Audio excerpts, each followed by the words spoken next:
My life seemed like it was going pretty well. I had just received my bachelor's degree at the state college and received the fairly well-paying job as an office manager. The thing is, something felt like it was missing from my life. I wanted love. I wanted to have a wife to keep me company, but the only women I knew worked at the office, and were drop-dead ugly. After coming home one evening from a long day at work, I grabbed a Coke, sat down, and booted up my computer. I was very desperate to find love as soon as possible, and it seemed my only choice to find it was through online dating. I visited a popular website, registered, and set up my interests in the hopes that I'd be matched soon. The next morning, I woke up and turned the computer on once more. I noticed that there was only a total of 2 matches, and strangely enough, one of the 2 was a drop-dead ugly coworker. The other had no profile picture, but the name was unfamiliar. Knowing how desperate I was, I took a chance and private messaged this girl, asking her to meet up at a local cafe that night. The person replied back about 3 minutes later saying okay. I was very excited, but at the same time anxious to see how this would go. That night, I was bitterly exhausted from the tremendous amount of work I had at the office, but my excitement overpowered it as I quickly got home, changed, and drove off to the cafe. The cafe was only a quick 5 minutes from my house, so driving was no problem at all. I had no trouble parking, and soon enough I was inside ready to see my blind date. To my utter astonishment, the most beautiful girl I had ever seen in my life approached me. Her most prominent feature was her eyes. The most gorgeous gray eyes in the world. "Hi," she said, smiling. "I'm Christy." "You must be David. I saw your picture online." "I sure as heck didn't see yours," I said, and we shared a laugh. I could tell already we were meant to be. Our first date turned out great, and as it turns out, we did indeed have a lot in common. As I dropped her off at her shabby apartment building, we partook in our first kiss, and I left. At this point, I felt like the luckiest guy in the world, like nothing could go wrong now. Christy and I dated for only 4 months before I proposed to her, and she said yes with great excitement. Our wedding went like most, but there was a desolate turn of people. The members of the audience included my mother, Christy's father, a couple of my closer workers, and a few of her close friends. She was just so wonderful, and I was so in love. That night, I lost my virginity with her, but luckily she didn't get pregnant, because having a child this early on in our marriage wouldn't be too good. I wasn't financially able to afford a honeymoon, but she thought it was alright, and being with each other was all that mattered. She was just so nice like that.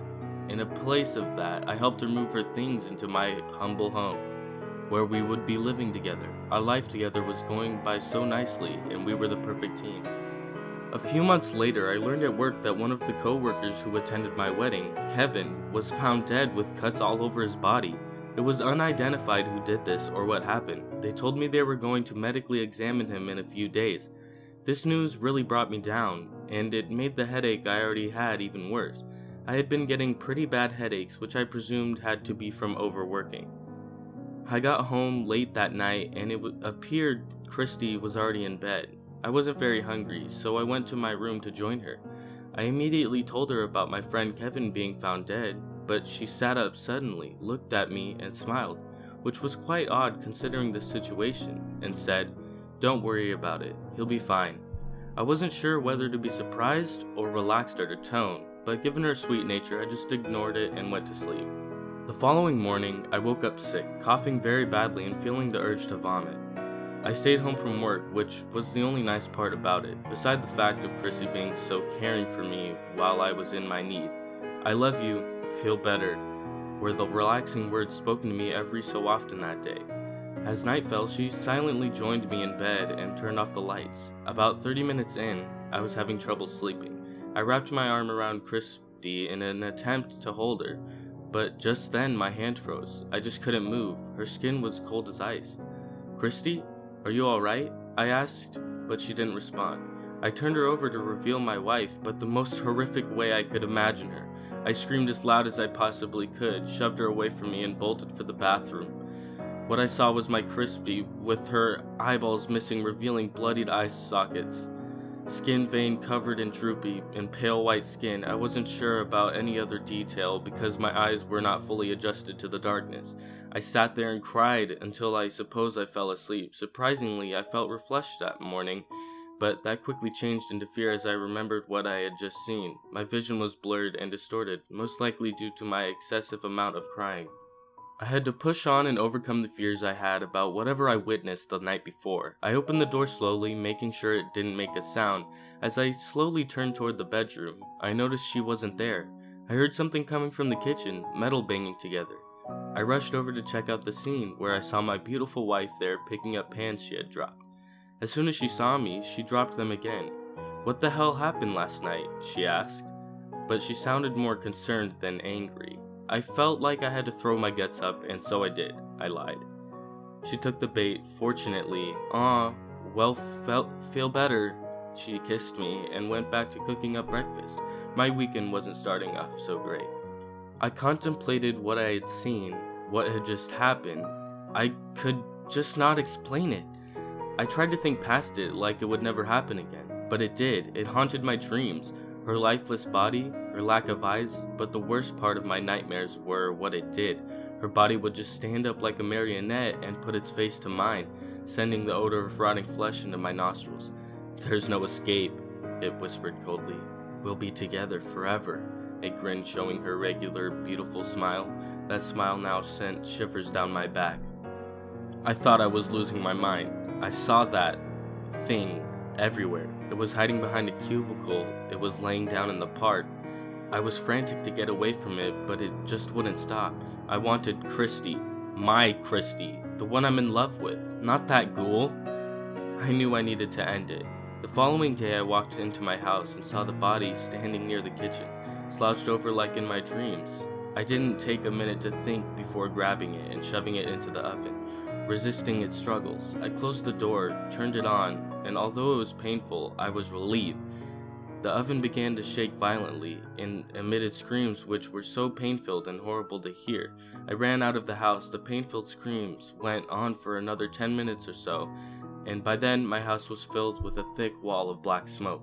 As I walked back in, the shaking and screaming stopped. The house felt dead, silent and eerie, like nothing else was alive in the world. I walked up to the oven to examine the remains, and what I pulled out destroyed me more than anything could have. What I beheld was Christy, my wife, burned beyond return, but strangely her eyes were completely intact. I fell to my knees, just staring. I couldn't believe this. I was there for 15 minutes, 30, as the police started showing up.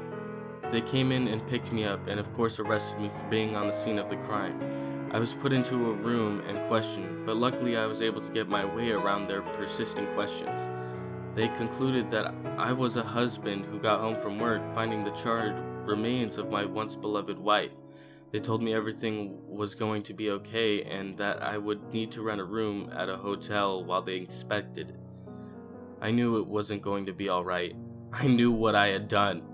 And you know what's even worse? I still see her. I killed her. I killed her. I killed her.